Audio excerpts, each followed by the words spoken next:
राजन, सुन लो मेरी बात। या तो अपनी पुत्री का विवाह मुझसे कर दो, वरना तुम्हारी यह पूरी सेना इसी पीड़ा में तड़प तड़प कर मरती रहेगी। आखिर क्यों एक महान तपस्वी ऋषि इतने क्रोध में आ गए? इसके पीछे छिपी है राजकुमारी सुकन्या की एक भूल। राजा शर्यात्यु कन्या अपनी सहेलियों के साथ जो जंगल घूमने गई थी, तभी सुकन्या की नजर एक अजीब सी दीमक की बांबी पर पड़ी। बांबी के अंदर से दो छोटी चमकती रोशनियां बाहर झांक रही थी। सुकन्या को लगा शायद यह जुगनू है। जिज्ञासा में उसने एक कांटा उठाया और उन रोशनियों को चुभो दिया, पर वह जुगनू नहीं, महान तपस्वी ऋषि च्यवन की आंखें थी, जिनका शरीर वर्षों की तपस्या से बांबी से ढक चुका था। राजन, सुन लो मेरी बात।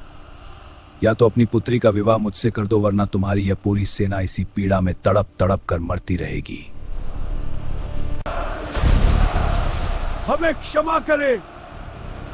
तुम्हारी बेटी भी अब मेरी जीवन संगिनी बनेगी। पिताजी, अगर मेरे विवाह से राज्य बच सकता है तो मैं तैयार हूं। और सुकन्या का विवाह वृद्ध ऋषि च्यवन से हो गया। तुम इतनी सुंदर होकर इस वृद्ध के साथ क्यों हो? हमारे साथ चलो, स्वर्ग की रानी बनो।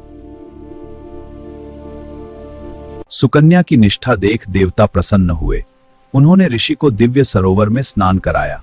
जब वे बाहर निकले तो सब हैरान रह गए। 100 साल के वृद्ध ऋषि अब एक तेजस्वी और सुंदर युवा बन चुके थे।